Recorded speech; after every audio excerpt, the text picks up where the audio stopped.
are live. Good evening, Anthony. Good evening, Dave. How you going? Good, buddy. Say you've knocked off for a... I think it's time to get rid of that intro. That's probably enough of I that. think it could be. I think we need to like jazz it up with some jingles. Maybe The ask the listeners and see what they think.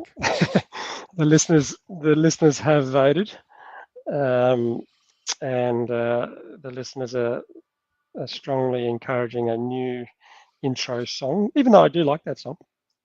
Oh, it's The an Australian culture, isn't it? yeah, It's like can't get away from that. it's iconic. I think let's just play it a little bit more. Smoke out, and you'll be back later on. Hey, true blood. Hey, true blood. And then let's just check that our podcast is live streaming, because I can't see it live streaming right now. No, it says we're live. I'm assuming we're live. Let me have a look. Let me just update our. Double check that. Yep. So Okay. let me update. Okay, we're good. We are live. We are absolutely live. Spectacular. So, super excited. This is our third podcast now. Yes. So we're still in the nervous jitters phase of starting a show. It's a little bit like going on stage.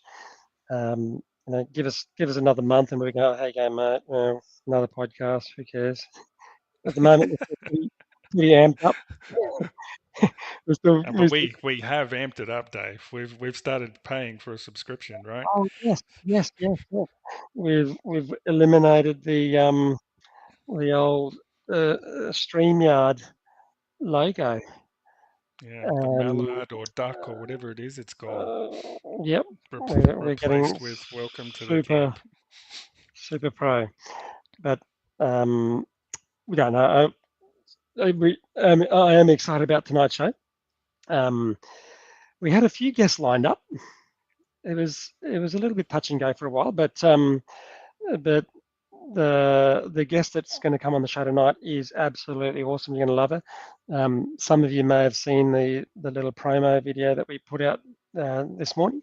Her name's Dr. Amy West, and she's in New York, I believe. We'll clarify that. I know she's on the east side of the States, and she's going to get up around 4:30, 5 a.m. or something to join the show.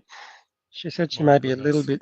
She said she may be looking a little bit sleepy, but she's got a full day of work in front of her, and she's fantastically offered to come on the show and talk to us about her CrossFit journey, her career.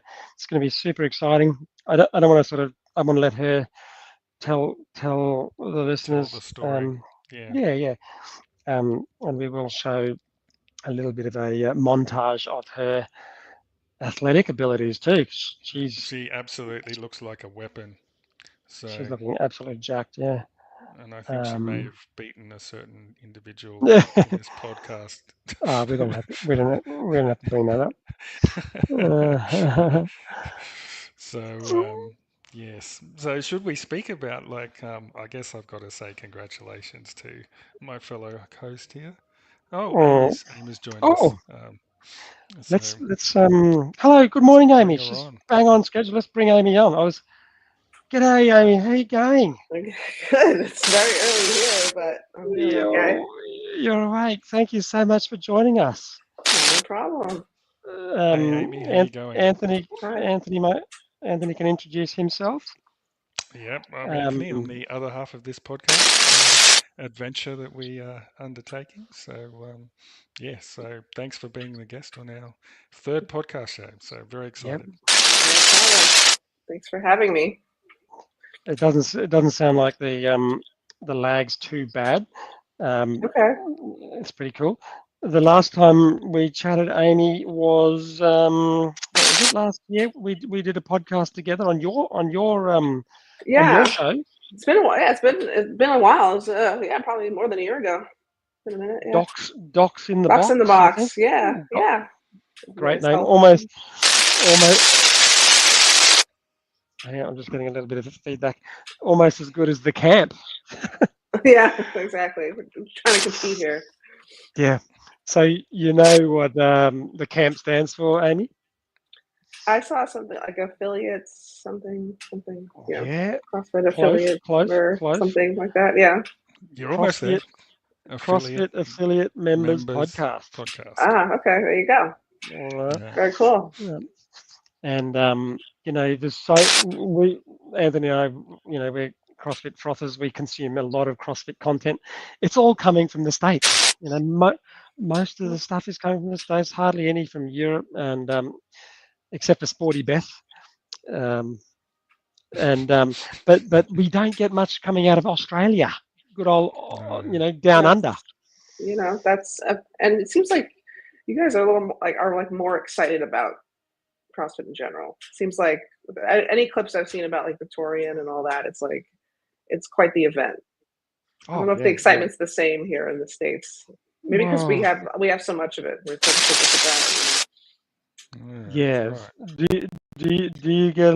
Have you got a lot of opportunities to see high level CrossFit competitions? Or well, do you have to travel? You still have to travel a bit still have to travel. I mean, I did a lot of working at different events, on the med team. So over the past few years, I've been to quite a few of the high level competitions. But last year, I worked at the West Coast Classic, and there were no spectators there. The stadium was mostly empty. So, I mean, I think there's a few reasons for that, just the timing and whatever. But it was a little bit sad to be there. I'd look up in the stands, and there's like nobody there.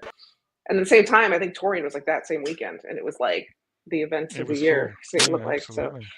So I think people just take it for granted here a bit. Yeah, people travel from all over the country to come up here to Brisbane. The Torian is in our city. The Torian's in Brisbane. The Torian Pro. Okay.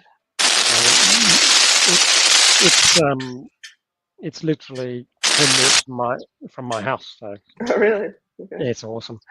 Now, before we get too much into it, I'm going to just play a little bit of a montage. I don't know whether you saw this, Amy, earlier on. It was one of our little promo videos for you coming on the show. I'm going to play this. It's a little montage of your. Here we go. Yes. This is Amy West. That's me. Yeah. It's great. So yeah, the hospital I worked for, they did a little story about me in their magazine.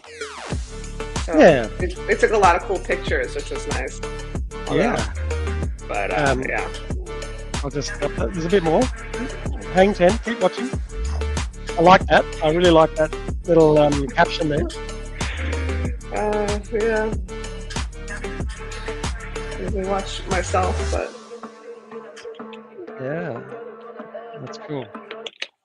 All right, so that's just for the obviously a lot of people who may see this tonight or in the future. We're live streaming too, by the way, so it's going out there on the I don't know. Did when you did your podcast, did you live stream Box in the Box, or was it screen recorded? No, we would do it like usually release a couple of weeks later. Oh, okay. Well, we live stream because number one, we're lazy to edit, and also YouTube tells us that's good for the algorithms. So apparently it sort of notches up a live stream a little bit more than a recorded video. But tell us a little bit about yourself, because people may not know too much about you in Australia. You're probably well known. I haven't hit that continent yet, so hopefully so at one point. You're looking extremely fit. Not that you weren't fit before, but like looking at your numbers and looking at your performance, I was definitely stalking the CrossFit Physicians leaderboard this year. Do you have that as a little customized leaderboard on your I have entered it in the past, but I haven't I don't always look at it because I don't know if I have the right words in there to make it so that I get the most people. So I haven't really, but I'll say this, usually in general the open is something I do, and I just do it. I don't really like plan too much around it. I don't repeat things, because often the cutoff to make it for the next stage is something I'm, pretty confident that I'm going to hit, because in the past it's been like 25%, 10%, whatever. So Yeah. it's like, if you have a workout that doesn't go your way or whatever, you're like, it's not going to really affect overall. But this year, because the cut line was for us 2%, so then I was like, okay, I got to make sure I'm sitting well above it. So I repeated some a few times, which I never do.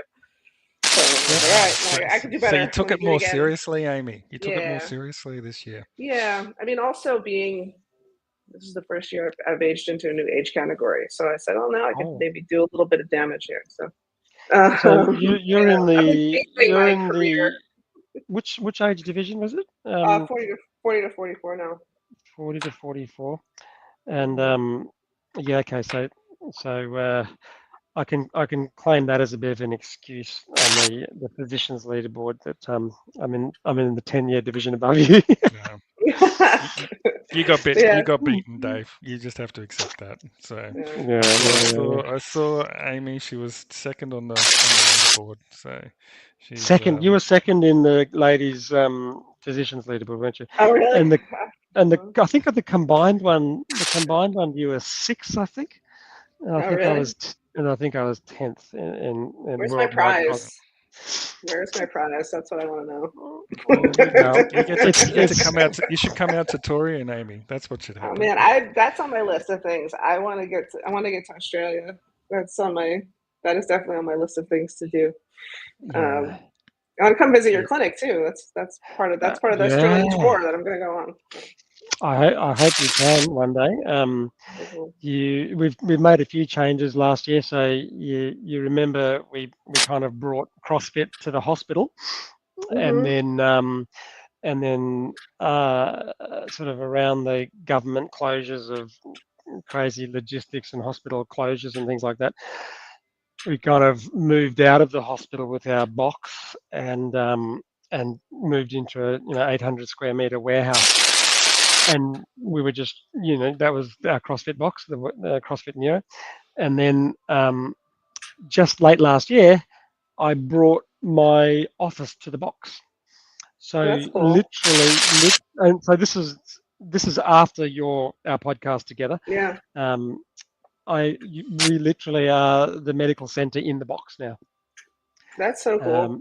So I kind of do my consulting, finish my consulting all day, and then walk out of my office and straight into the brief. I'm usually running a few minutes late. He's always late. He was early before, but now he's late. Like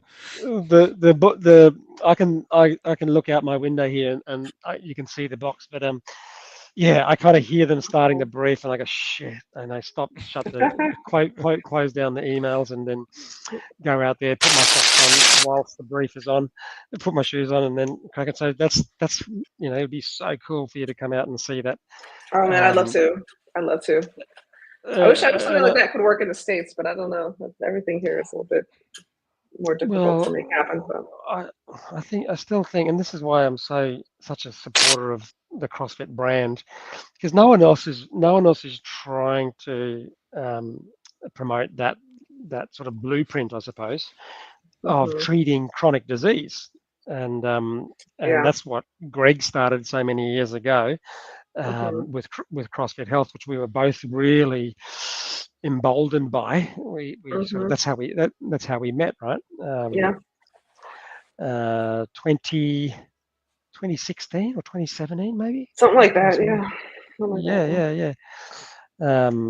So I don't know whether the current leadership and organization is able to continue to drive that. What are your thoughts on those things? These are things that we can talk about, but not sport related, but chronic disease related. Yeah, well, there's been changes in ownership and changes in kind of the leadership at HQ, but a few years ago now, I guess it was last year or 2 years ago, I basically had come up with an idea to do a medical society, CrossFit medical. Basically take the old CrossFit Health and try to continue it Yeah, you know, someone had to take the reins. Someone had to take ownership of that. Yeah, and I actually initially pitched that idea to Eric Rosa, and he was all for it. But then people got involved. It kind of fell apart. So just for our listeners, Eric Rosa was a fellow who was kind of like the figurehead for the venture capital, BlackRock or whoever it is, Warren Buffett's organization, that kind of purchased CrossFit off Greg Glassman for a couple of $100 million, $200 million. Yeah. Eric Rosa was put in the sort of CEO type position, and he was a CrossFitter. He sort of like he promoted the fact that he was a regular CrossFit. I don't know. You've had time talking to Eric Rosa? I did. So initially, I mean, when things were sort of in flux, he actually, because one of my first things, I mean, I was actually scheduled to go out to Greg's place when everything shut down here. It was like I had a flight like that week and they just shut everything down. So I was like trying to get involved with all the stuff some more. And then, so then I just felt like this sadness, like when all that happened, because I knew of like the group that we had and like people that I knew here and elsewhere that were like excited about this, and I wanted to see it continue. So I had emailed Eric Rosa about it and saying like, what's your thoughts? Like, what are your plans for CrossFit Health moving forward? And I'll say this, he was very receptive to listen. Now, I don't know how much he wanted to actually act on anything that anyone was saying, but and we were having a few meetings and they wanted to proceed with this medical society idea, and it didn't happen for a few reasons.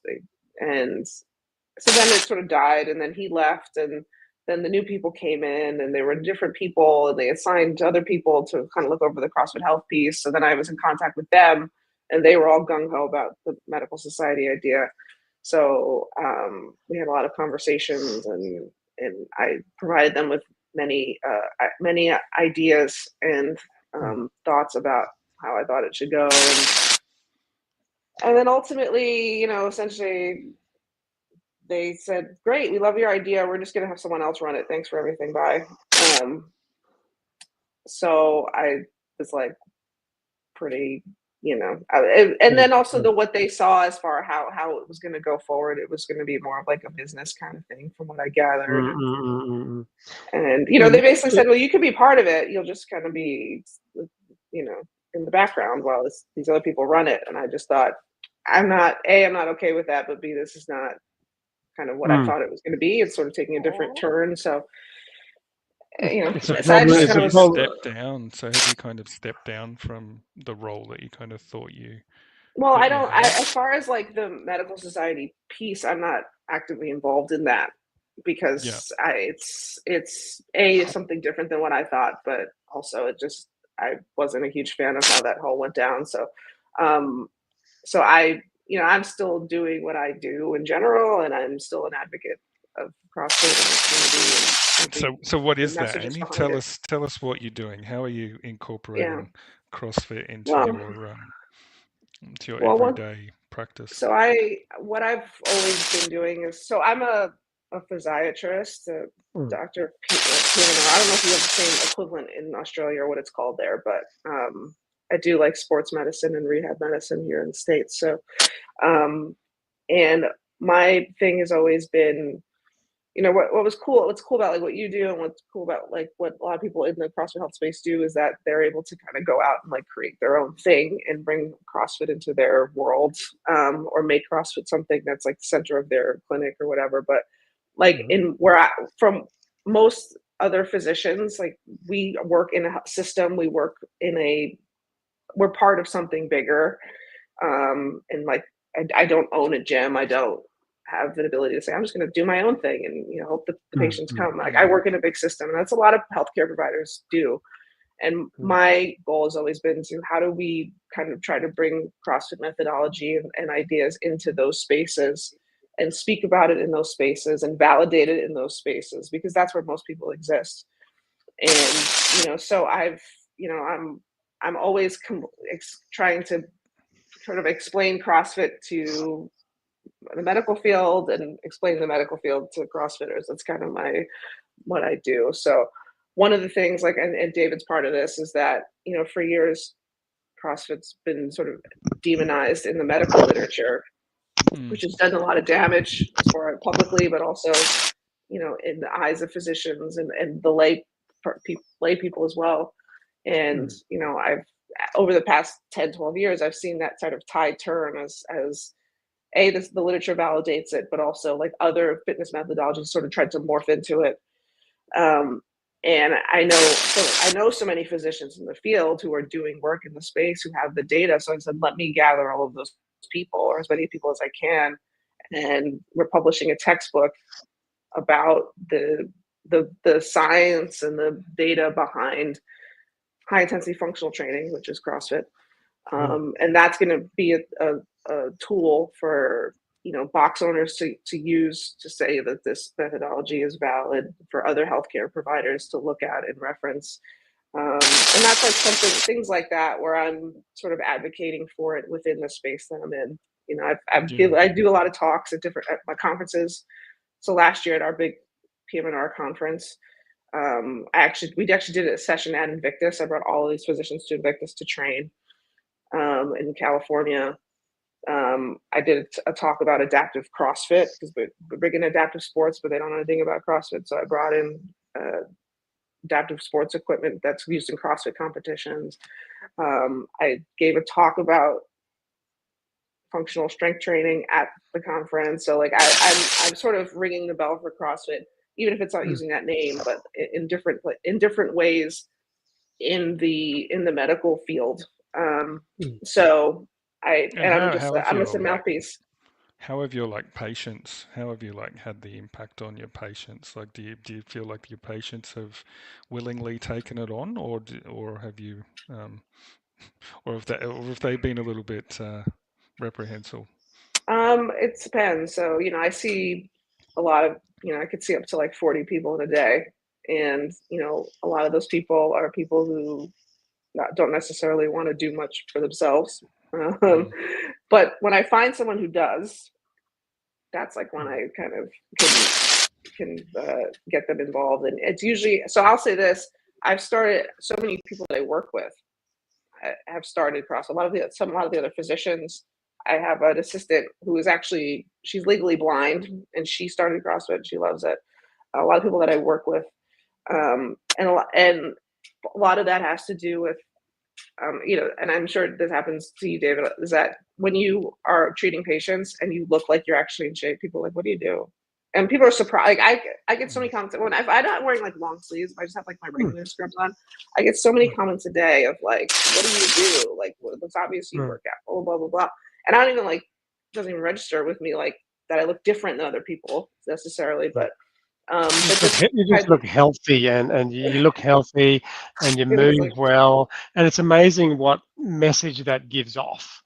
Just the way a doctor sits, the way a doctor walks, the way a doctor holds their shoulders and communicates messages is pretty powerful, as opposed to a doctor that just looks really unhealthy, is maybe overweight, doesn't have the energy.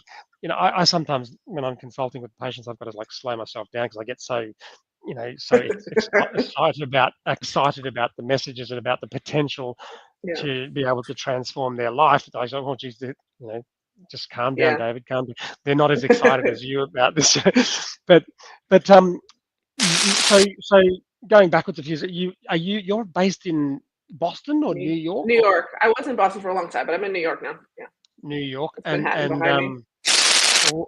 Wow, that's cool. And so where's work for you? Is it I work I work in New York City on Long Island, which are two areas of New York. So I'm all outpatient. Outpatient. Are they clinics, or is it part of a hospital, or? So it's a clinic. It's an outpatient clinic, but I'm part of this Northwell Health here, which is it's the biggest health system in New York State. So they own many of the hospitals, and they have bought up many private practices. So they're like a big behemoth here in New York. Right. So health service provider, and so what type of physiatry? I would that in our world that would be musculoskeletal physician. So what type of patients are you kind of seeing on a day-to-day? Do you Yeah. specialize in neck, back, hips, knees? Is there any spine? Yeah, so What is the? I do like so I mean I'm I do sports medicine. So Mhm, so I'm a physiologist that subspecialized in sports medicine. So I see all kinds of basically non-operative orthopedics. mhm, Um, mhm. so So, I don't specialize in any particular like joint or anything, but I do lots of like injections and procedures and stuff like that as yeah. well. So you're a proceduralist as Yeah. well. Interestingly, there's been just over the last 12 months or so, just watching some of these CrossFitters who are pulling out of high-profile competitions because of back pain, because of their injured backs, and I'm just like dying to. Oh, I want to talk to you. I want to order. Right. I want to order you an MRI scan. I want to have a look at your L5S1 disc, and I want to have a look at your multifidus muscle, and try to help them get back to full capacity again. Hmm. Because you can do it once you sort of explain to them, because they're elite athletes, right? They go, what do you mean? What do you mean I have to move better? Well, if Yeah. it's absolutely, because otherwise your disc wouldn't be hurting. It wouldn't be inflamed. But okay, so that's your typical day. Mhm. Um, uh, and then when when do you sort of when do you sort of bring CrossFit and functional movement into those type of patients? Like, do you Yeah. do you have to sort of wait for someone with a spinal problem, or do you incorporate it into, shoulder Well, issues, or is it? yeah, I mean, I see a lot of, so where I work, I'm the only woman in the department who does what I do. So I Mhm, see a lot of female athletes. I also work for, I'm one of the team physicians for one of the universities here. And I see a lot of like young women who, mhm, who, a lot of like knee pain and hip pain. I mhm, see mhm, a lot of that. And a lot of that has to do with like gluteus medius weakness and kind of like having these like knee valgus moments when they're running and doing anything. So I talk a lot about like proper squatting and mhm, um mhm. I'll talk about like flat Hinging, hinging neutral and how to spine. properly Yeah, do that. yeah. Yeah, and I'll say Yep. so I talk about that quite a bit throughout a day. Mhm. Well, depending on the day, because I see a lot of like hip knee back combinations. Yep. Yeah, it's So all interrelated, isn't it? If yeah. you've got a bad, if you've got a bad back, you're probably going to have some knee symptoms. You're probably going to have some hip symptoms, because that lumbopelvic part of your musculoskeletal Mhm, system and posterior chain activation, they're all interrelated. And then mhm. a couple of years later, you got your thoracic pain and your shoulder girdle pain. And next minute, you got your neck pain and your disc prolapse. Because it's incredible how many people have had a lumbar surgery and then they front up for their cervical spine surgery. you know, Mhm. there's this, but no one in their years of chronic pain has given them any information about addressing the root causation of why their discs are packing it in. Um, and there's just not, I don't, there's so many experts in the sports medicine and musculoskeletal medicine, and in my world, the spinal surgery world, um, that are treating these patients, but we're all speaking from completely different, almost like speaking different languages. So patients kind of will go to one person with a knee pain or a back pain, and they'll be told it's your piriformis. And then they'll do something like that for a little while, and then nothing will happen. That makes Then my they'll head go and see. explode when I hear that. I know, That's I know. And that's one then of my trigger words. I know, Every and time I then hear that. but they're so convincing. So you spend the first half an hour of your consultation going, no, it's not that. But then the surgeon or pain specialist say, no, it's your facet joints. You need to have a rhizotomy, and then that doesn't work, and then it's just like this merry-go-round of treatment, and it's so crazy that as a profession, we don't have one common agreement within the profession about functional movement proficiency. Like, it's got to be the foundation of health. of healthy joints, right? Yes, there's some other things that you may need to layer upon that, but that's got to be a foundation.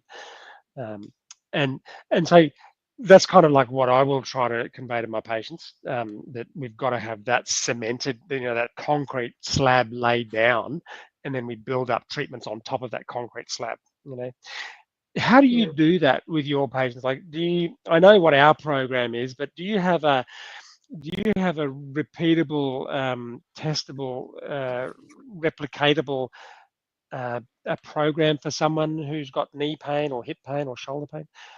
Yeah. Or do you So just do what I tend to do is, depending on the person, is that there are a handful of physical therapists in my area that I know are really good, that are kind of trained, similarly focused, people that I've actually met through CrossFit things, Mhm, um, and so when I get a patient that a wants to invest the time, the money, the energy, the effort into addressing those things, and I can have a conversation and they seem really interested in that, then it's like, mhm, okay, here's a person that's going to guide you that way.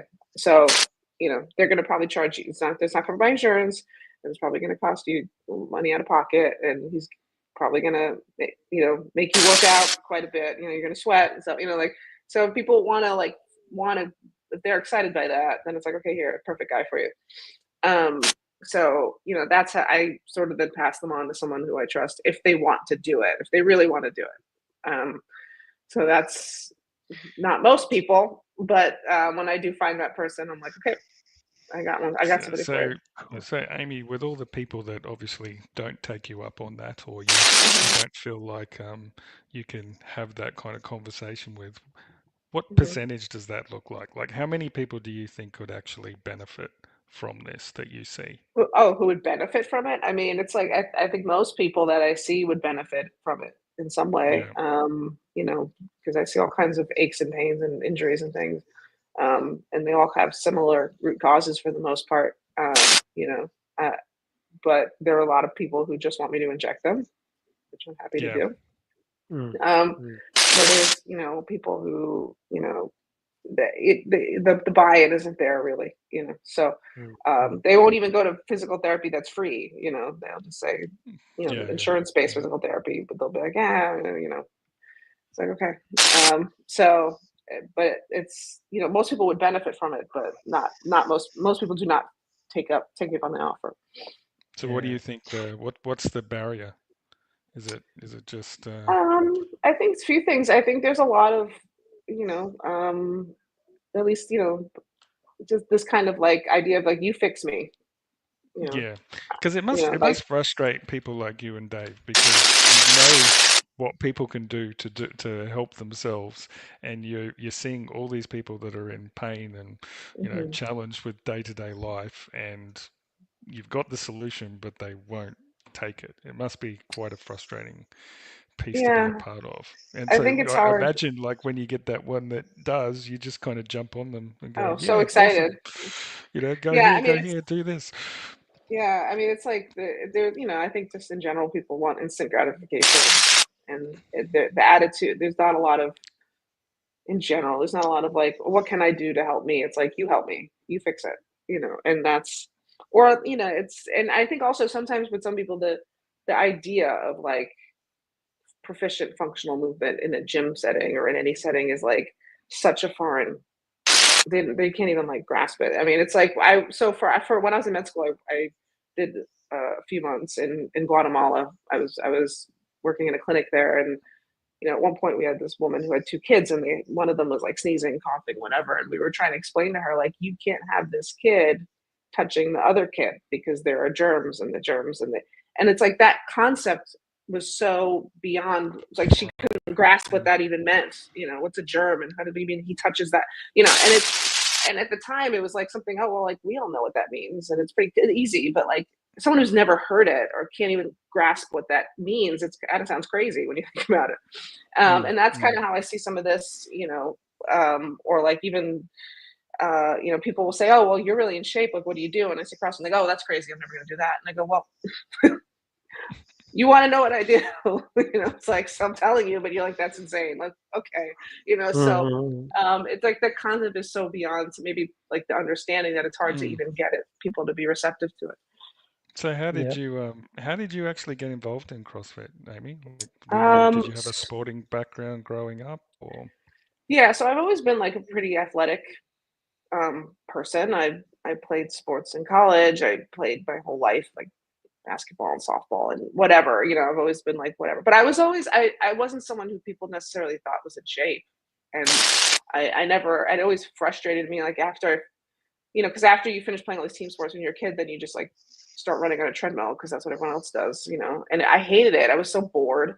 And I didn't necessarily look like I was in shape either. Like it used to piss me off that people would like say like, oh, you work out? I'd be like, yeah, I do. Like I'm on the treadmill all day, or I sit on those weight machines and I whatever.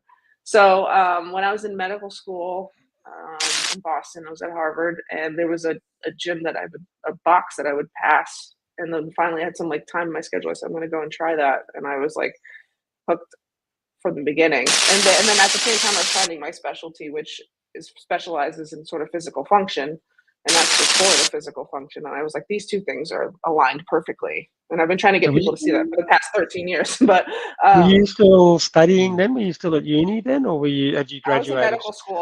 medical school. Yeah.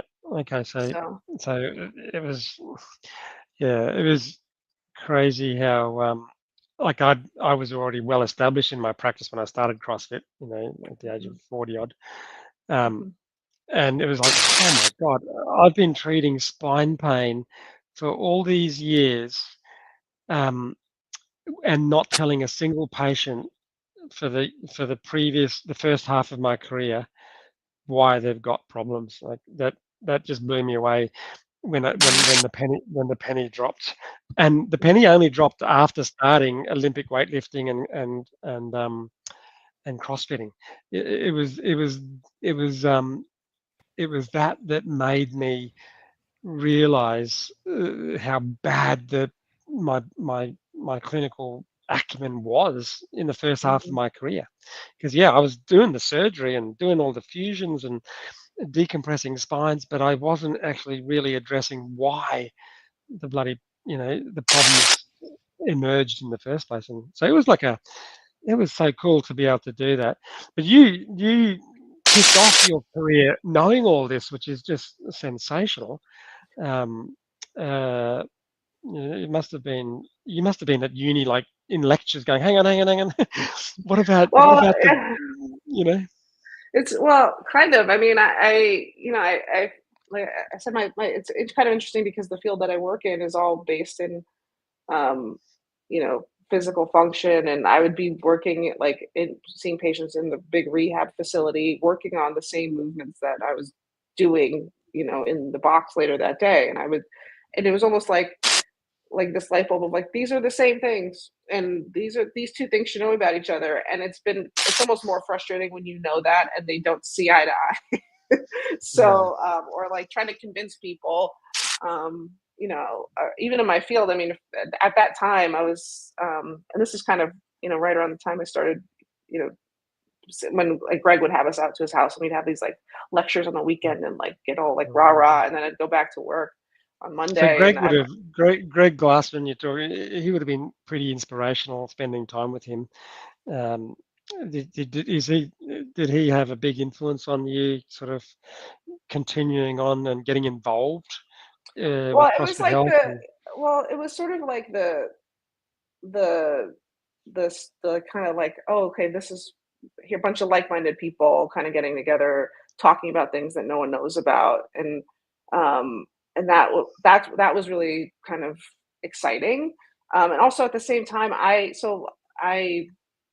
my field, my subspecialty is sports medicine, and the ACSM, the NSCA. These are all people that I sort of answer to directly. These companies that were like, publishing this false data or so anti-CrossFit. I went to a conference actually once, and the guy was on stage talking about like, oh, like kids need to cross train, and here's all these cool things they can use, wall balls, and they can do this and they can do that. But he said, and then in this talk he said, but don't do CrossFit, that's dangerous. So I actually confronted him because I was a little younger, a little more like rah at the time. So I went up to him and I said, well, don't you're agreeing that like high intensity and functional movements are all safe? And he goes, well, and then said, so why is CrossFit a problem? And he said, well, we just want people to be safe. And he like ran away. And this is somebody who is likely kind of involved. When you see where his funding came from and who he's a policymaker. Those kind of people are policymakers. They the guy's dictate. They and these dictate the guys landscape. a very influential person in our field, and he was saying stuff like that then. And even now he's sort of morphed his message, but and I've watched it over the past 13 years morph and make very interesting, like, but things like that. The ACSM, is that the organization that Greg took to court for sort of fraudulent? Well, NSCA. So the NSCA and the ACSM. The NSCA was the one that got sued, but the ACSM was kind of also funded by Coca-Cola, and are responsible for the exercise medicine program, which is sort of there's a lot of politics involved with that. But they're kind of in bed together. Yeah. So and also one time I was interviewing for fellowship actually, and with someone who was the former president of the ACSM. And he said, I see you do CrossFit. And I said, yeah. And he goes, that Greg Glassman guy's nuts. And I said, okay, all right. I mean, he is in some ways, but, but like, I was sort of like coming up against like some of these like battlegrounds, like in my backyard kind of. So that was, so to be like, well, I got, like CrossFit's got my back kind of was like the idea. And then when that stopped happening, yes, I was like, that was like, well, who's going to pick up the torch now and fight with us? Because Greg had enough money and influence to say, I don't give a what anybody's doing. I'm right, and that's it. Nobody is being that kind of forthcoming about things now. So I was like rah, and then I'm like, all right, so that's so I'm doing it in my own way, which is by publishing like the book that's coming out that you're part of, David. Is I wrote a foreword in it that basically is saying, well, isn't it ironic that this methodology that was demonized in the literature is now validated, and that this book will be sold at their conferences? How ironic is that? So amazing. So that's looking forward to that. Have you got that lecturer doing CrossFit yet, though, Amy? Well, that guy, it's interesting because he posts so much now about strength training and why it's important and movement and like all this stuff, and he's like talking about CrossFit without saying the word CrossFit. So it's like kind of he still can't get himself to say the word CrossFit. Oh yeah, but I look at it now and it's like, and I actually see CrossFitters repost his content, not knowing this guy's background, because what he's saying is right. It's like, yeah, functional was great, getting training for kids, and I go, I know what that guy really thinks, but I don't know, maybe he's going to change that. I don't know. Like, I don't know. What does this comment mean? This Lachlan, hey Lockie, can you see that on your screen, Amy? Yeah. Lockie is a physiotherapist, highly skilled physiotherapist, I believe. Person turquoise waving speech. I'm not quite sure what that means. I don't know what that means in Australian. Hey team, this is Clapman. Apologies, I'm late. Just finished basking some big boy weights. we just finished training tonight before the show. Whole heap of handstand walks, Amy. Whole heap of handstand walks. What do you think? Let's move on to a little bit of some CrossFit type discussions. Yeah. What do you think of the workouts? Semifinals? Yeah, the semi-final workouts. Interesting. I like them. My sort of weak point is gymnastics, like high level gymnastics. So I'm very pleased to not see any rings in there. I also There's a lot of toes to bar. There's a lot of toes to bar in all those movements. Yeah. And also I like a barbell. So I'm not interested in having barbells in there. We haven't seen much of that in the open. So yeah, it should be interesting. This is our first one, Amy. Where is it? First workout. Help me out here. I've got the men's there, but it's got the girls' weight there. Yeah. So, It's bar and muscle up clean. have you thought about what order you're going to do them? Like, is there well, we'll go through them. We'll go through them. This is a 10-minute workout, right? Mm-hmm. Just accumulating bar muscle ups, accumulating cleans. What do you think about 56 kilos or 125 pounds? Love That's it. something that's not going to be too hard for you. But when you combine that, say on round 5, which I think is when the tie break time is on. I think there's a tie break at round 5. Yeah. How's that gonna feel? Those bar muscle ups are going to add up quick for me. That's not my strong suit, but so yeah, I'm just what I think is key in a lot of these workouts, at least for me, is to like not go too fast too quickly, and then burn myself out. So I'm just going to try to stay in my like cadence. Do you hear that, Dave? Not going too fast. Yep. I hear you. And we won't really get a chance to do a redo in these. Like, it's like kind of designed that we can't retest. For me, I'm probably gonna do 5 workouts over Saturday and Sunday. I'm not even sure when the window opens. When is the earliest that you can do them? Well, it's Thursday evening Thursday, for us, so I don't know what that so translates Friday into your morning time. for us, Dave. Roughly Friday morning. So you couldn't have done it today, right? You couldn't go out and do it today. No, because you also need a password they're going to send you. So you have to say the password on camera. Oh, so you can't do it. Everyone's got a different password. I don't know if it's just going to be like a general password, but whatever it is, you have to say it on the camera before you start. Otherwise, it's invalid. So and given you can't edit videos, you can't add the password beforehand. So all right. Well, I do think that's kind of this year with adding like the requirements of having 2 judges and all that stuff. Like, it's like what do you little think of bit that? much. What do you think? Have you got your 2 level 2 judges lined up? Yeah, I mean, luckily I'm doing it with a few other people, and there's people who volunteered. So like I have a group to do it with. But if I didn't, I would be screwed because I don't, it's hard. It's a lot to ask other people to be like, hey, can you give up your 3 days to watch me work out? And, also even finding gym space here in New York City where I can say like, oh, do you mind if I just use part of your gym and take up space here for a while? You don't have a box, Amy? Are you member? So I the gym so I kind of float around to different gyms because based on where I'm working and stuff.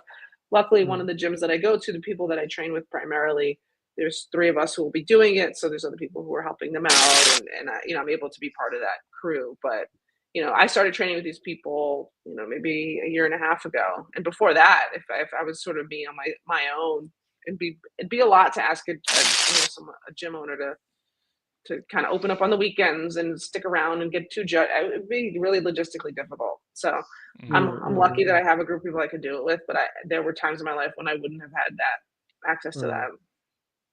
So you're going to do one. Sorry, Dave, you go. I was going to say you're going to do one on the Friday or the. I'm going to try to sneak in. I'm going to try to sneak in the heavy Isabel on Thursday evening as the first workout. As the first one, and then try to do, throughout the weekend.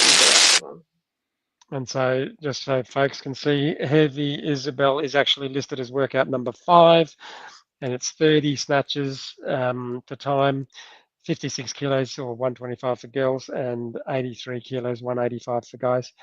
Have you ever done that before? We've all done Isabel.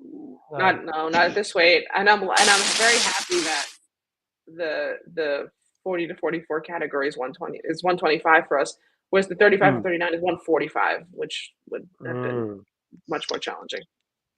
Yes. So, and usually usually it's just like, I don't know, 55 and under, it's all the same. But in this workout, they've actually they switched it. Even just that 5-year period gets a little bit of a lighter load.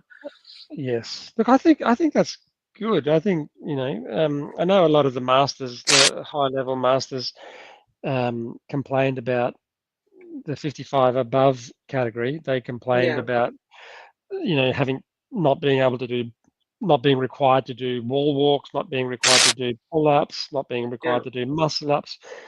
And I think there's probably something in that because they have the capacity to so easily do those things. But CrossFit the games department probably needs to have their finger on the pulse with where the standard is, for those people now, because everyone's just getting fitter and better and more athletic. So the bar keeps moving higher and higher as the community gets better. But yeah, I was happy to see that too. That 155 as opposed to last division would have been. I just would have. It would have been absolutely stumped. Like you just stand there looking at the barbell, Yeah. And that's not all that much fun. No. But what's Lockie said? Here's our physio again. What's he said? So we can pretty It's my much see second that week back. we can see that emojis don't work because every time we've got people saying person blue speaking microphone because the emojis don't work in this solution. Oh, So okay. that's why we're Oh, right. I sent a waving emoji. Here's another one. Here's Anna. Look, we've got a few people watching now, Amy. They've all had their dinner. Oh, okay. That's an emoji. Sorry. Here's an emoji. That's an emoji. That's What is that Sophie. emoji? Sophie's got a What does that blue. emoji mean? I don't know. It's Sure. Sophie. So let's just go with that. Okay. And then what's this one say? So we know that. Okay, that's cool. Okay. Okay. So, and how are you going to do that? You're just going to like take a breath, take a step back, just plow through the 30 snatches. Yeah, I'm just gonna try to take it slow and steady. That's gonna be my plan. We'll see how that goes, but I'm gonna just try to be consistent and again not rush. Not try to bang out a bunch of them in the first minute and then find myself out of it later. So the fact that you're in such good shape, Amy, and you've made it to the semifinals, like how often are you training? Oh, pretty much every day in some way, So do you do extra as part from the training, or is it just the normal? No, I mean, so I sort of float around a bit, but twice a week I train with a group of people. There's like a sort of a competitors class at one of the gyms I use. So I train with them twice a week. And then the other days of the week, I'm either doing like my own programming that I have, or I take an Olympic weightlifting class. Yeah, so I'm sort of mixing and matching things. So it seems like you're not part of, I guess, a box, given probably, you're. Yeah, I mean, I am. So I've always been a bit of a nomad when it comes to CrossFit because trying to find the right kind of like location and time and scheduling, but also then like the right group of people. So for years I was just sort of trained, and part of the reason that my open scores have changed too is that for the past 10 years or so I've been training very kind of unintentionally. I just show up and whatever's on the board I do it, and I go home and that's it. And one day I'm at this box, the next day I'm going here, and it's just it's great sort of socially because I sort of have built connections that way, but I had nothing specific in mind. Whereas last year I was training with this group of people who are competitors and who have kind of similar goals and actually also similar ages too, and kind of being intentional about kind of things I'm working on and whatever. So I've been more part of the community of it that way. So is there a goal to get to the games? I mean, I don't know if I don't know if that's necessarily in the years? cards for me at this So point. you don't have to come as a medical practitioner. You can come as Yeah. an I mean, athlete. it is. I don't know if like the games is pretty. The elite of the elite.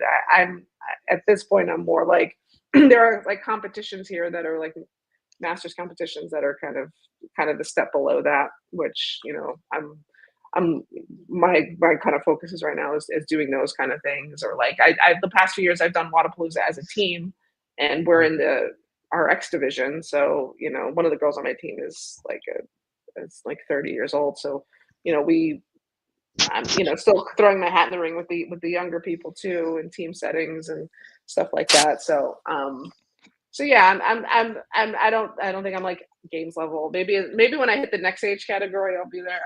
But for now, I'm just trying to work on my deficits to try to make myself kind of So competitive. are you a morning or afternoon CrossFitter? Evening CrossFitter? Depends on the day. Usually, if I'm in the group setting, then I'm doing it in the afternoon, and that's a different vibe. But for many years, I went before work, so I was doing like 5 a.m., 6 a.m. Jeez. Unless you're doing podcasts with people from Australia. There you go. How was Wadapalooza? Was it well organized? Is this the new Wadapalooza at the beach, Yeah. or No. Wadapalooza Well, in yeah. Miami, down on the waterfront? Yeah. So the one in the one in Miami, but they moved it from the waterfront to a beach setting.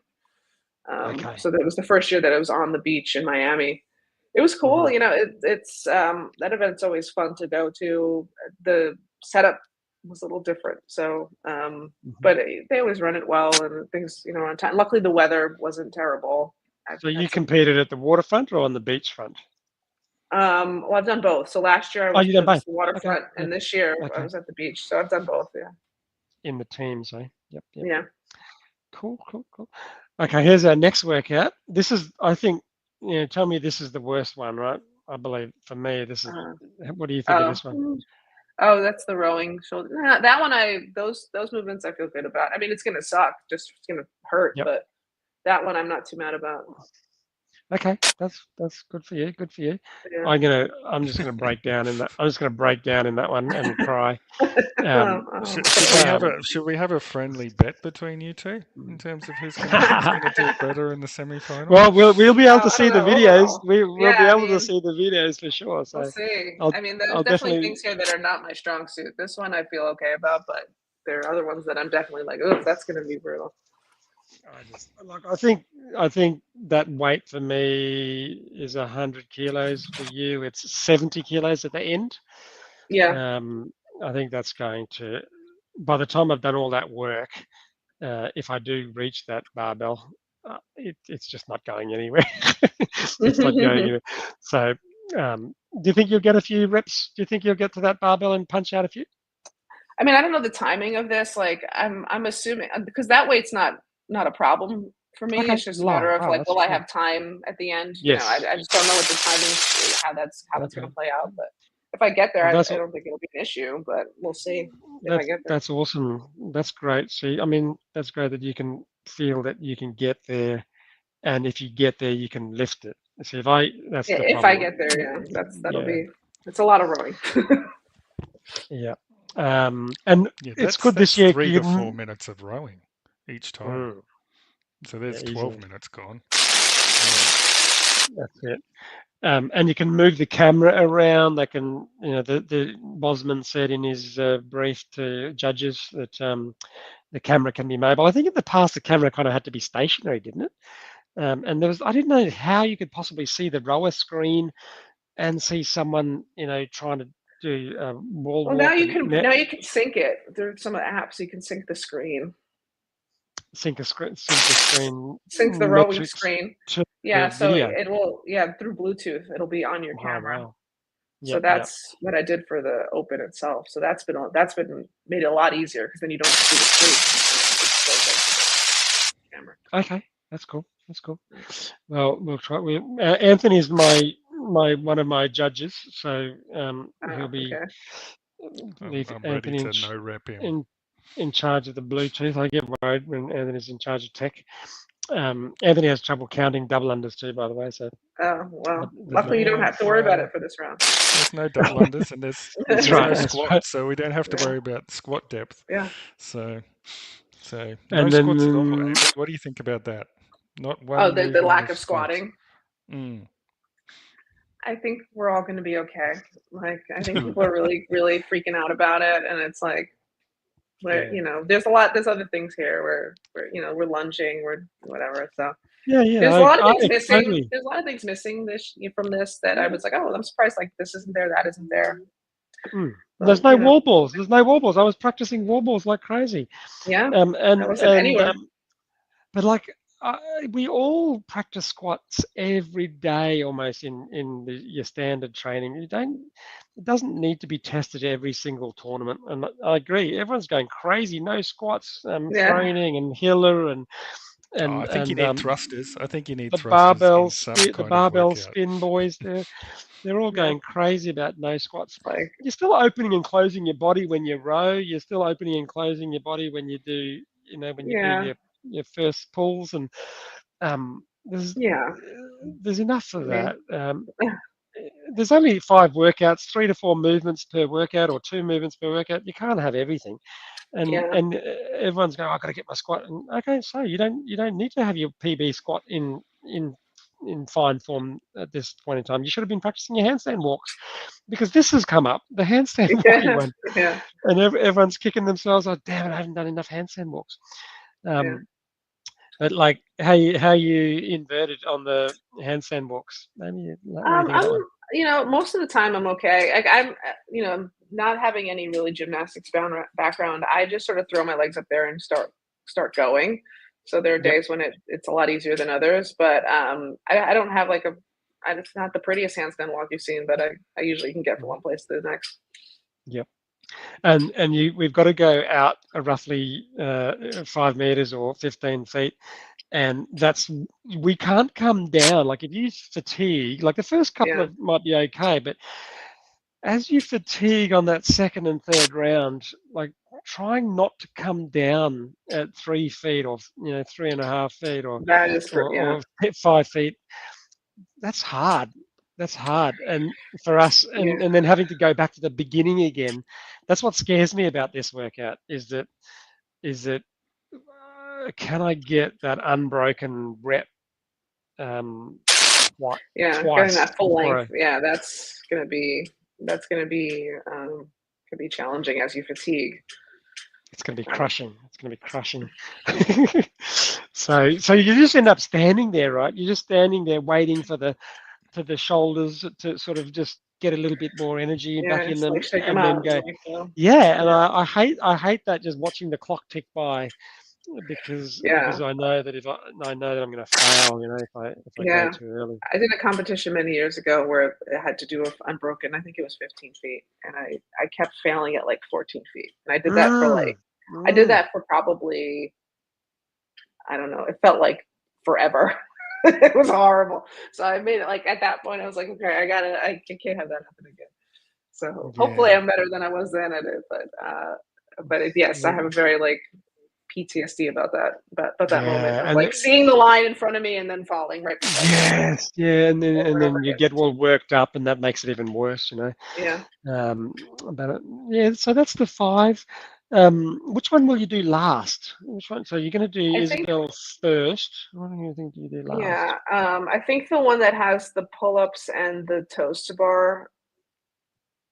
This one. Um, Yeah. I think I'm going to do that last. Because it's, again, a lot of gymnastics, which is not my strong suit. Although regular Okay. pull-ups, I feel much better about than chest to bars. I'm very happy that there's not a high volume chest to bar workout. Mhm. But also this one, I mean, someone had said this is the one you're most likely to rip your hands on, so do it Mhm. last. When I said, yeah, that makes sense. Okay. Um, We can wear grips. They're letting us wear grips, are they? yeah, yeah. Oh, good. But also, Oh, like I found this one weird because of the burpees over the dumbbell. That's just an odd yeah. thing to have, and also an easy thing to kind of it's kind of It's not like a cheat at, theme. not It's like yeah, a theme this year, isn't it? With the Open yeah. But that's 25.1. it's kind of a weird. I just thought it was like a weird. Why not a barbell? Because at least that's like kind of it also it's longer, so you can't have people going around the back of it and stuff. But Yeah. whatever. It is, even a lot of the pros were like, that was very dubious. That was a very dubious rep. Yeah, I saw the video of Guy Malheros, and it was like you could see both feet were on the ground on either side of the dumbbell, yeah. when It's he was just doing his. yeah, and I don't think it's like people intentionally trying to do it. It's just kind of what happens when you're It's just tired and it's only this wide, like yeah, it's hard the dump. to So um, it is hard to then get your feet to go over that, but I suppose that's what the 2 judges are for. 2 judges. I did some yeah. calculations on the judging. Do you know that with all the athletes, it worked out to be about $500,000 in extra revenue to have judges do the level 1 judges course and then follow up with the $40 level 2 Level 2. judges course. Yes. And so with all the athletes, say 200 athletes per age division, and then all your individual athletes, to do the next phase of online, and 2 judges per athlete, that's a nice little booster for the bottom line to the CrossFit account books. Yeah, And I also know people who are not doing it for that reason. So I know a handful of people who have said, I'm not going to the games and I can't find 2 people who are qualified to do this or whatever, so I'm just sitting it out, so which I think that's unfortunate that people can't participate because they can't get these logistical things. And if you are, going to the games and some elite level athlete, then yeah, I get the having all these things. But for the rest of us, it's just like a burden that is going to be difficult to navigate for a lot of people, especially like masters athletes who are like, hey, like I have a full-time job, I've got other things to do, like I got to now arrange this, like I just want to work out, Yeah. I don't see what the point of the second judge is. I don't either. I mean, I get maybe for like the elites trying to go to the games, having those 2 sets of eyes or whatever. I don't. The rest of us, I'm not really sure. Yeah. I mean, it is nice to see that CrossFit is still focusing on movement standards. It's such a priority for CrossFit as opposed to say Highdrops. I just did Highdrops this weekend, so. So tell us, like, there's they don't care really, do they? Like, I don't think you'd ever see a Highdrops video like these videos about, it's a 5-minute video on 3 movements. To say this is how you do it. Like Highdrops doesn't care about that. There's no, and I think they say what standards are, and no one follows them. In fact, me and my partner who did this are both CrossFitters, and at the end they do a bunch of wall balls, and the people next to us, as we were doing it, he turned to me and he goes, "Wow, you guys really get low, huh?" And I said, "That's how you're supposed to do it." Like, I don't know, like. No, it's not an advantage. You're not trying to give yourself an advantage there. You're just meeting the movement standard, right? Yeah, it's but like the lunges were, people not opening their hips up, and like the group of CrossFitters, my friends who went, we were watching this and our heads were exploding. Like this is horrible. But yeah, they don't. So seem how'd to you care. go? How'd you go, Amy? We'll say it again. How did you go in the Highdrops? It went pretty well. So like, me and my partner, we ended up doing like I think it was 117 or something. I've done a couple by myself over the past few years, and then this year a bunch of us were going to do it. So we like paired up based on like our ages and stuff. So it was fun. And, it's a fun thing to do. It's I think any CrossFitter who's CrossFits regularly could walk into a Highdrops and not think twice about it and go home and you don't have to train for it or do anything special. So it's just like it's like the kind of the beauty of the CrossFit training, right? It's like you can just kind of insert yourself in any activity and not have to think twice about it. So that's kind of why we did it, just for fun. So you can do it again? Yeah, I mean, if people want, I think actually a few of us are signed up to do a relay because it's coming to New York in like the summertime. It's gonna be like a 2 or 4, which is just it's kind of quick and just fun. So I don't know if I would do another one myself. Do you think it'll be around much longer? Like 5 years? I mean, 5 years. I don't know. I think it's kind of reminds me of like the Spartan race craze of whenever that was. Tough Mudder. Yeah, I think I and there's all these people now who are saying like I'm a hybrid athlete or whatever, and it's like, oh, because you run and lift weights, like welcome to the club, But I think it's a low barrier to entry. I mean, I'll say this: the venue was packed. There were so many people there. It really attracts a lot of people. Oh yeah.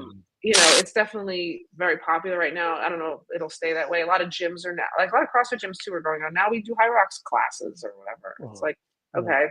It's kind of it's like low skill CrossFit with some more running. So if that gets people in the door, it gets people in the door. So I think it definitely it's having its moment right now. How long it will last for, I don't know. Yeah, it's a good business model. I look at Highdrops as just a mechanism for someone making a lot of money, but it doesn't have longevity because after you've done it once or twice, like seriously, you're not going to do it. You're not going to want to do it anymore, and eventually you'll saturate. I did 2 Tough Mudders. I would, you couldn't pay me to do another Tough Mudder. I did Spartan. I did, like you couldn't pay me. It's completely different. There's not even a comparison between Highdrops and CrossFit, which is a lifestyle. It's a methodology of how you live your life. And And imagine that you went to a Highdrops athlete who's doing very terrible wall balls, and you say, "Oh, look, when you do the running component, don't worry about running the full 800 meters. Just run 700 meters." They'd lose their minds, right? They'd lose their Yeah, minds. yeah, exactly. You know what I mean? But why? Like, who cares if you're not going to do a wall ball properly? Why do you care about doing the full running circuit? Just do a shortcut, cut the corners, and get back into the arena and get on. But because they're runners, they don't prioritize the functional movement element of it, but they're primarily running. They'd lose their mind if you said you didn't have to run the full distance. Yeah, I mean, tell your girl Tia that she's got to come back over to the good side. What's she doing? I don't know what she's being paid a lot of money. I mean, listen, she can just go and dominate anything she wants. So good for her. That's okay. That's okay. If someone she's paid bored. me $500,000 to do it, I'd do it as well. She's dominated CrossFit so much, she's bored with it. So she's like, well, what else can I go and dominate? But I think what she's gonna do is she's gonna try and I think she's got a couple of Highdrops races, but then she's coming out here to do the Torian Pro. So I reckon she'll probably start to bulk up again so that she can, qualify for the games. And then she'll qualify for the games and she'll probably win it. And then she'll be just like, well, I've done Highdrops and the games all in 1 year. So then she'll retire. But if she doesn't do well in the Torian, she'll retire. That's my thoughts, because you can't lose in any way. If she does well, great, everybody's going to be happy. If she doesn't do well, she just retires. Easy. Is she going to go to the games this year? I don't know if she's going to go to the games, is she? Well, she said on that video that she's planning to go to the games. So, but she got a Torian invite. She'll punch her ticket through Torian. But I don't know whether she doesn't have to go through the normal qualifying process to get to Torian, I don't think. No, because she's been invited. So if she finishes 1 or 2, she's going to the games. So I've heard rumors that she's going to retire at the Torian regardless, but I don't know how true that's I doubt that she'll be at the games. But here's a comment from Jono with the craze. Yeah, that's exactly what you said it, Jono. It is a craze. It's a craze. Okay, that's a big difference between CrossFit. CrossFit's a cult. We know that, but and Highdrops is a craze, and the uproar. But it's a good cult, and uproar of Highdrops. Uproar. We're the only people uproaring. CrossFit is the only people uproaring. It invites and attracts people to be involved in health and fitness. Should we not support them in their fitness endeavour? Well, absolutely. We support people getting fit and healthy, but it's more the like we said, it's more the comparisons, and people say, oh, why don't you have Highdrops as the first event at the CrossFit Games?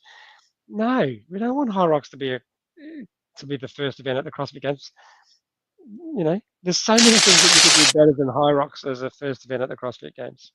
It could be a way though, Dave, for people to get through to the door to CrossFit. So it could be like that. I don't want to be disparaging to Highdrops. Let's call it like the stepping stone. And then because as you said, there's not all the varied functional movement. There's not all the competitions. The thing is the same all the time. People are going to naturally gravitate to something else. Then they gravitate to CrossFit. So it might be a nice entryway into a gateway drug, but no. But I think people do Highdrops because they don't want to. They don't want to do CrossFit. They've tried CrossFit and they don't like it. They find it too hard. It's too intense, and they like running, so they go and do running. That's cool, but they're not comparable. It's like pickleball and tennis.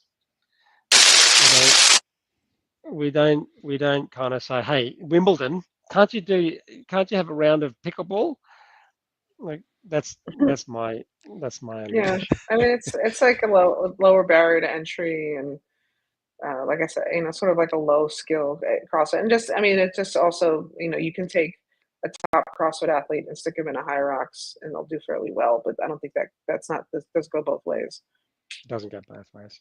And what about this one, Amy? What are your thoughts on this? To be claimed the fittest on Earth, there must be a combat component. Part of human fitness in history or All survival right, of the let's fittest go. Survival of included fittest. combat. Okay. Well, I mean, look, there's I wouldn't want to get into a fight with any elite CrossFitter. there's also. Have you Um, ever heard of the? I think it's called the Hybricon games or something like that, where it's kind of yeah, where like a they shoot, CrossFit kind of they have thing. guns as well. No, They so that's fire the tactical games. Then tactical games. Yeah, yeah, yeah, there's yeah. something called the Hybricon games, I think it's called, where it's like a CrossFit competition kind of, but they have these elements where they wrestle each other. And they do Or some like UFC as well. yeah, it's like they Wow, have like wow, wow, there's wow. certain parts where like and a lot of CrossFit athletes have done this Hybricon thing. It's sort of like it's like a high rocks CrossFit with some like Mm. And a wrestling. bit of wrestling. Because Yeah, a lot of CrossFitters love jiu-jitsu and wrestling, don't they? There always seems to be a bit of a background of some of the elite athletes. They've all yeah, seem to have dabbled in wrestling. Um, yeah. but yeah, look, I don't think Castro will program um, Fighting. UFC. Yeah. But they do have the Well, He's, tug of he's an war. ex-Navy SEAL. He's an ex-Navy They, SEAL. You never know. yeah, they did have the tug of war, and they did have shooting at the Rogue Invitational. Do you remember Mhm. that? They had the Mhm. shooting. Yeah. Have they had arm wrestling or something crazy? No, they had the baseball throw. That wasn't really combat, but that was a really out there type of event. How far can you throw a baseball? So you had Yeah. all these. Do you remember that one, Amy? Did you see that? I do, and I remember at one point I've heard stories that they were gonna try to make them do it right-handed and left-handed, Yeah, and but then, yeah. like, whoever it was at HQ was like, "We can't have our athletes looking like idiots throwing with their non-dominant hand on TV." So, Yeah. So it's they ended up embarrassing. then instead of using the left hand or the non-dominant, they then narrowed the field where the ball had to land. Oh, interesting. So you couldn't just throw it anywhere; it had to land within the lane that you were getting. And it wasn't that wide either; it was only like 4 or 5 meters wide. So you had to be accurate with your throw as well. Who won that? Do you remember? Can't remember. Can't remember. That's a All crazy right. Well, event to put into the CrossFit Games. yeah, but unknown and unraveled. It's still cool. It probably was only worth 50 points. It probably wasn't worth 100 points. It would have been, tagged with something else. Um, but a couple of more questions for you, Amy. What do you think of the WFP? I don't know much about it. I you know I think they're at risk of sort of shooting themselves in the foot in the sense that I think the basis anyone who's watching an elite athlete do anything or who's really excited about the elite athletes in CrossFit are people who are from the CrossFit JIT boxes, and from that space. So Mm-hmm. I think they have to be careful of not alienating those people by it's It's not seeming likely like to. they're setting up this direct competition, which they said they weren't, but I've seen things where they're Yeah. trying to affiliate gyms and stuff. I don't know enough about it to say anything, but it's I just hope that they want peacefully coexist rather than trying to kind of take each other out. It doesn't. That's not going to help anybody. Yeah, yeah. Well, it's in its infancy. We haven't seen a single event that they've run yet. They know they're throwing a lot of money around. I suppose that's an appeal. It can always attract Yeah, people as you throw money at them. I remember the But grid league. yeah, the grid league, that was just collapsed. It collapsed really. It didn't go anywhere. I don't think it left Florida. Um, and it just really disappoints me though. I think the WFP because rather than ra- like I'm all for more competitions. I love being able to sit down and watch another competition, and I'm sure I will watch the WFP events. But rather than sort of coming together, as you said, and working with CrossFit to increase participation, it just seems to have been very divisive. Right? It just has divided people rather than brought people together and attracted more people to the sport. Yeah, Um, and Yeah, I certainly have my issues with things HQ has done in the past. So I'm certainly not like saying like, we just sort of blindly follow them wherever they go. But I don't know if setting up this kind of like almost like rival thing is gonna help anybody. I don't, you know, it's sort of Yeah. seeming like Yeah. people are choosing sides, and also too, I think part of the reason that people like going to these, like something like Wadapalooza, why it's so like there's such a big thing is because you have a lot of the community involved, and Mm. people from the local gyms wanting to see their friends compete and things like that. So it's not just the Mm. elites. That was just the elites. I don't think it's not Mm. gonna sell out. So I think there's sort of a bit of an. I think also we forget that we live in like this very small world of a small world. So like an elite CrossFit athlete outside of the four walls of a box, people are like, who? People aren't paying Yeah. money and traveling and don't care, right?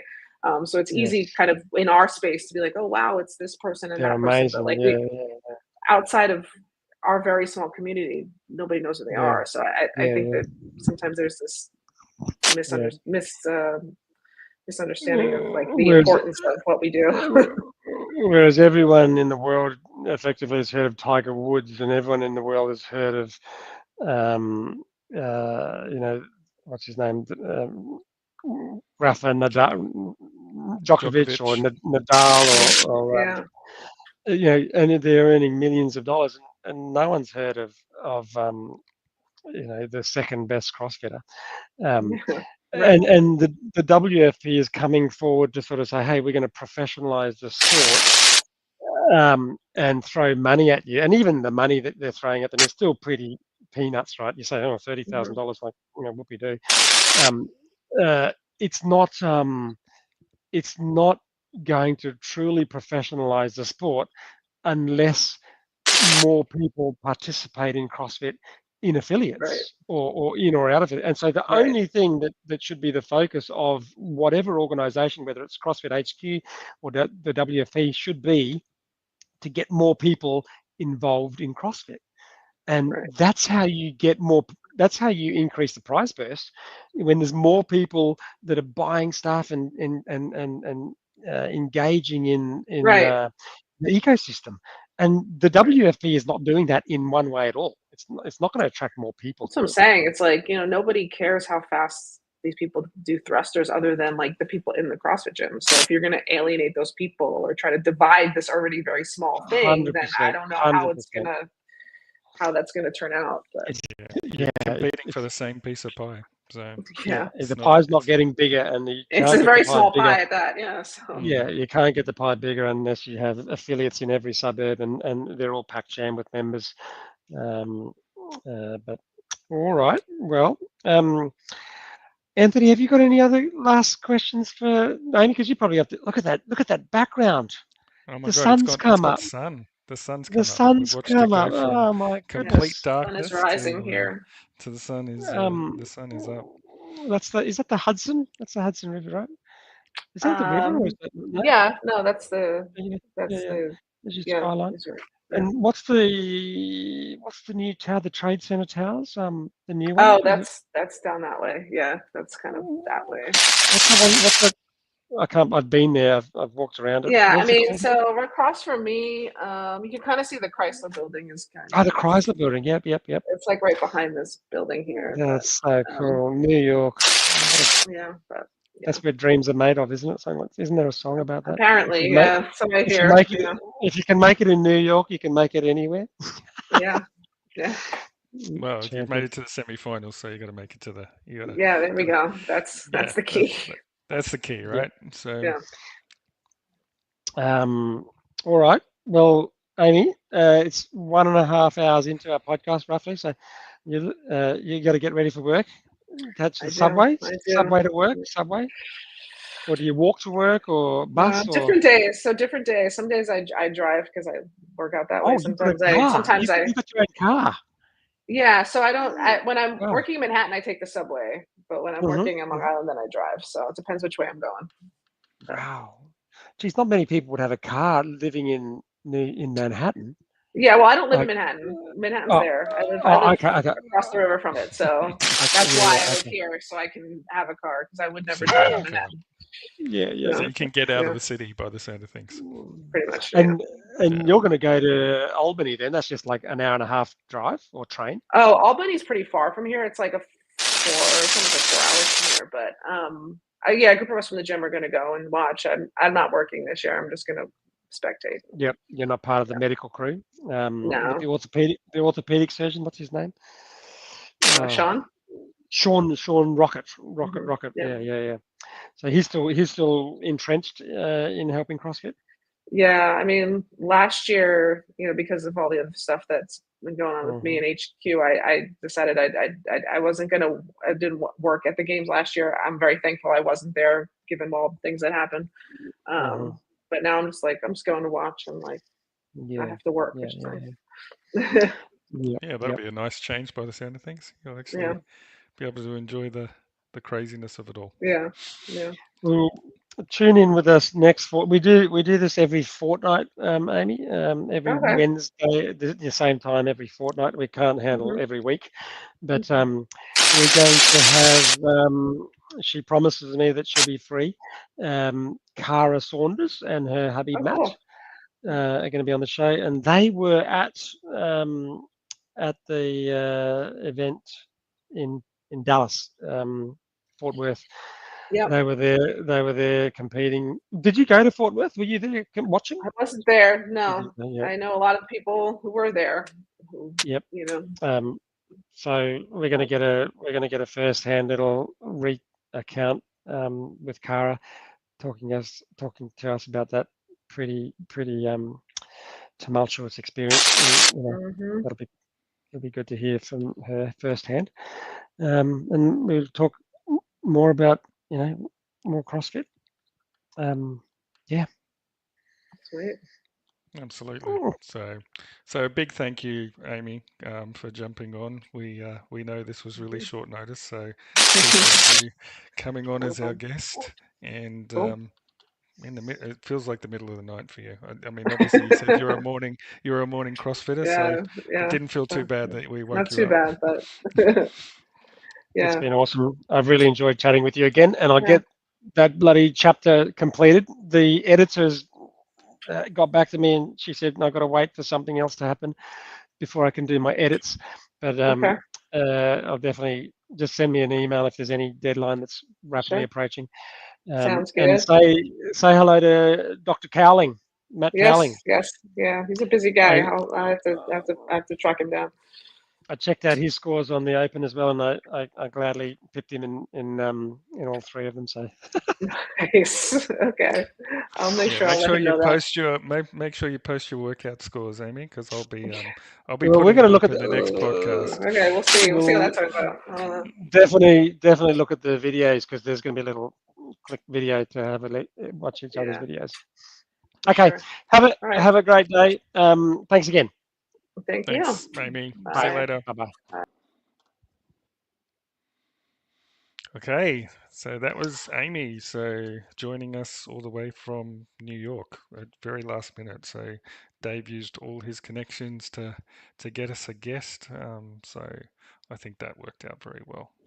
She's Well great, done, Dave. great lady, and so much experience, hey? Absolutely. Good night, So everyone. We'll see you 2 weeks' time. Cara 2 weeks Saunders. time, Cara Take care. Saunders. Bye bye now. Bye bye.